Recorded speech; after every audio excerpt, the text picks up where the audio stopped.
जम्मू कश्मीर, हिमाचल और उत्तराखंड से इतना बड़ा संख्या में आप लोग सेब उत्पादक किसान यहां पे दिल्ली में आए हैं। आपका जो इस सरकार के सामने आपका गुस्सा जाहिर करने के लिए, और वो जो गुस्सा आपका है वो बहुत जायज बात है कि गुस्सा होगी, क्योंकि इनके जो नीतियां हैं वो हमारे देश के सेब उत्पादक किसान का जिंदगी बहुत बेहाल किया है। साथियों, इनके नीतियां जो है 2014 में जो वादा किए थे कि किसान का आमदनी दुगना करेंगे, आज हमारे पॉकेट से वो लूट कर रही है, हमारे पॉकेट से पैसा लूट रहे हैं। ये हमारे देश का स्थिति है।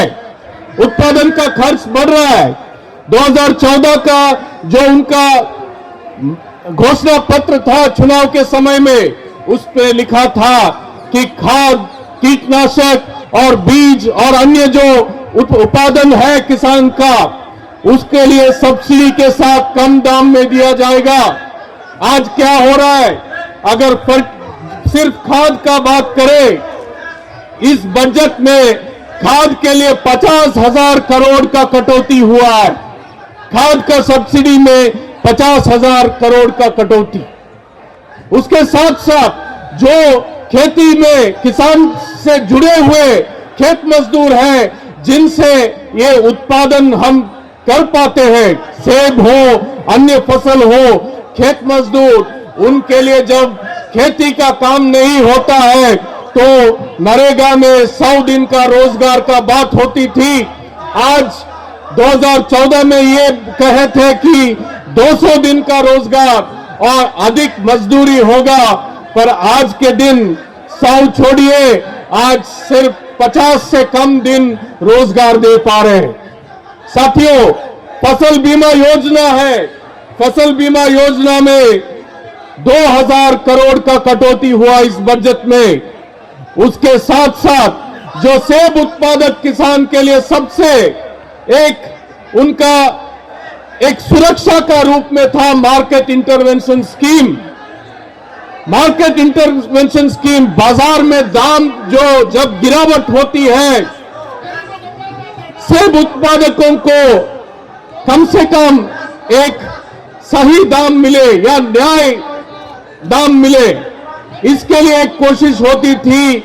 और उसमें जो है पिछला बजट में अगर 1500 करोड़ था, इस बजट में उसके लिए कितना है?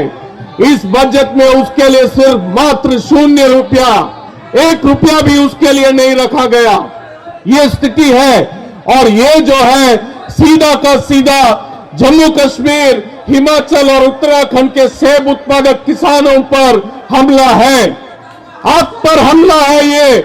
और उसको हम पुरजोर तरीके से उसको सामना करने का जरूरत है। उसका शुरुआत आप यहां कर रहे हैं। साथियों, यूनिवर्सल काटन का हम मांग कर रहे हैं। यूनिवर्सल काटन का मांग क्यों है? यहां के जो पत्रकर्ता भी है वो समझ नहीं रहे ये क्या मांग है।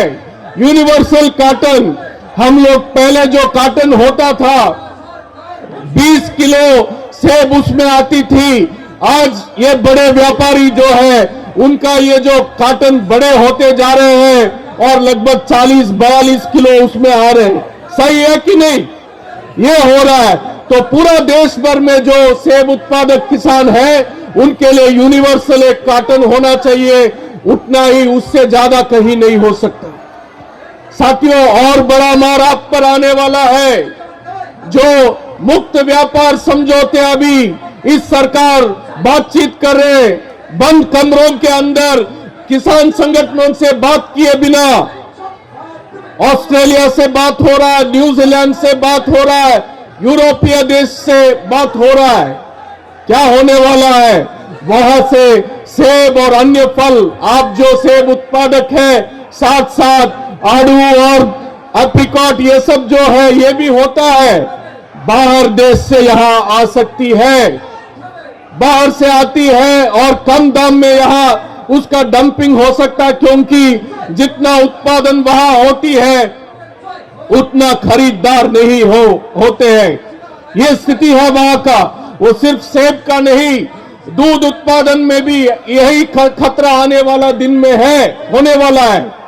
जितना उत्पादन न्यूजीलैंड में दूध का होता है, उसका 95% वो बाहर बेचते हैं, क्योंकि सिर्फ 5% का जरूरत वहां होता है। उसी तरीके से सेब है, एप्रिकॉट है और पेड़ है, ये सभी में भी उसी तरीके से बाहर देशों से यहां कम दाम में यहां उसका डंपिंग होने वाला है। ये नीति नरेंद्र मोदी सरकार का नीति है। साथियों, उसके खिलाफ आपका संघर्ष है। इसी समय में हर जो किसान का फायदा के लिए जो भी बजट में अलोकेशन हो सकता था, वो सभी बंद है।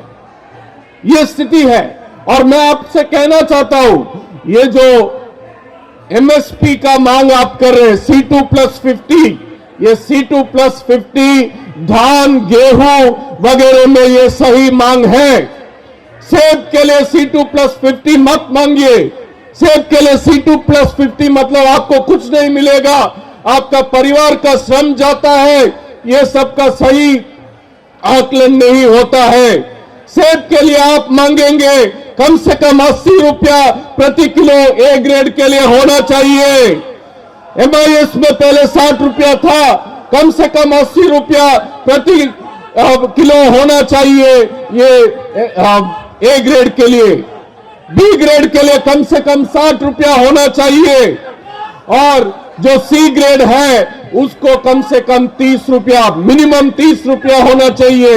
ये हमारा सेब उत्पादक संघ का मांग होना चाहिए।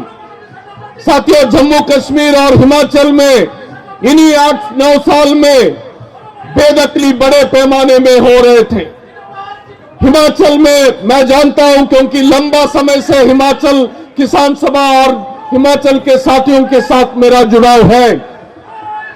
सिर्फ शिमला के एक सब डिवीजन रोडू में लगभग 90,000 पेड़ जो फल दे रही थी, वो पेड़ काटा गया वहां पे।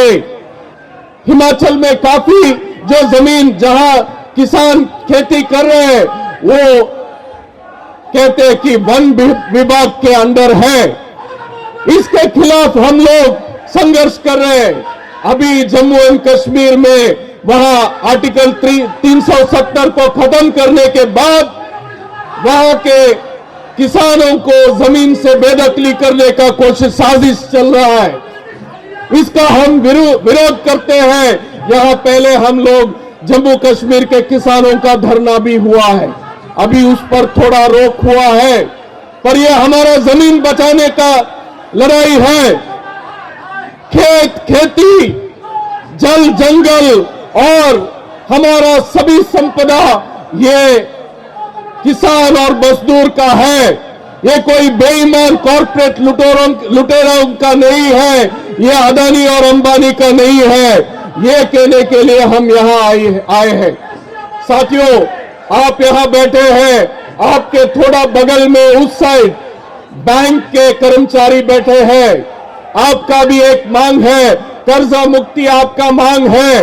कर्जा मुक्ति सही मांग आपका है और उसमें भी कर्ज अगर दिया जाएगा कम से कम ब्याज दर में देना चाहिए, 4% से ज्यादा नहीं होना चाहिए। ये हमारा मांग है। पर जब हम कर्जा मुक्ति का मांग करते हैं तो सरकार कहती है कि पैसा नहीं है। पर अदानी और अंबानी और देश के और अन्य कॉर्पोरेट लुटेरे हैं, उनका 11 लाख करोड़ रुपया उनका पूरा माफ किया है। ये इस सरकार का नीति है। साथियों, आप जैसे कल से यहां हजारों के संख्या में लोग आना शुरू कर चुके हैं। कल देश भर के मछुआरे यहां आए थे, उन पर भी हमला है, उन पर भी इनके नीतियों द्वारा हमला है और उनका आमदनी पर पूरा मार हो रहा। उनका हम जो मेहनत कश है, किसान है, हमारे पेट पर लात मारने का काम नरेंद्र मोदी और अमित शाह का सरकार कर रही है। पर साथियों, ये तानाशाही वोट नहीं चलेगी। ये जो खुद अपने आप को 56 इंच कहते घूम रहे हैं, हमारे बगल में श्रीलंका में भी ऐसे ही दो भाई थे, राजपक्षे, महिंदा राजपक्षे और गोटाबाया राजपक्षे, अपने आप को मोदी के यार कहते थे। वो भी 56 इंच और डबल इंजन सरकार कहते थे। वहां खाद नहीं मिलने पर किसान पहले सड़कों पर आए, किसान के साथ मजदूर मिले, मजदूर के साथ छात्र मिले, छात्र के साथ युवा और महिला मिले, और वहां ये जो डबल इंजन का सरकार है पटरी से गिरी। दोनों भाई गोटाबाया राजपक्षे और महिंदा राजपक्षे श्रीलंका से फरार होना पड़ा, देश छोड़ के भागना पड़ा। 2024 में इन जो हमारे जनता पर जुल्म ढा रहे हैं, उनको भी 2024 में सत्ता से उखाड़ फेंकेंगे। देश के मजदूर, किसान, मेहनतकश, इस देश को हम बनाते हैं। ये देश का खेत, खेती, संपदा, जल, जंगल, ये हमारी है। कॉर्पोरेट लूट के लिए हम नहीं छोड़ेंगे। कॉर्पोरेट हम भगाएंगे, इस देश को बचाएंगे, इस देश का जनवाद को बचाएंगे। इतना कहते हुए अखिल भारतीय किसान सभा की ओर से आप सभी का मैं सलाम करना चाहता हूं। बहुत मुश्किल झेलते हुए यहां आए। सेब उत्पादक किसान, सेब सबसे ज्यादा अगर जम्मू कश्मीर, हिमाचल और उत्तराखंड में उत्पादन होता है, उसका खरीद होता है उसके बाहर, खरीद होता है केरल में, खरीद होता है दिल्ली में और अन्य शहरों में होता है। तो वहां पे भी आपके बीच में एक ऐसा मिसाल हमको खड़ा करना होगा कि एकजुटता के साथ किसान तय करेगा कि हमारा सेब इतना दाम में बिकेगा, हमारा सेब इस दाम में बिकेगा, और जिससे अलग अलग राज्यों में जो उपभोक्ता है उनको ये पहुंच सके, उस तरीके का एक माहौल हमको बनाना पड़ेगा। इतना कहते हुए आप सभी को 5 अप्रैल का मजदूर किसान संघर्ष रैली के लिए भी आह्वान करता हूं। छोटे छोटे धाराओं के रूप में आप आ रहे हैं लोग, आज बैंक के कर्मचारी है, यहां सेब उत्पादक है। 5 तारीख को दिल्ली में एक लाल समुंदर होगा, जो तानाशाही सरकार है उनके सामने एकजुट होकर खड़ा होगी और हम प्रतिरोध खड़ा करेंगे। और इनको जैसे एकजुट आंदोलन किसानों का इनको हराया था, आने वाले दिनों में मजदूर किसानों का जीत लिखा जाएगा और इन तानाशाहों का हार लिखा जाएगा। इतना कहते हुए मैं अपना बात खत्म करता हूं। इंकलाब जिंदाबाद।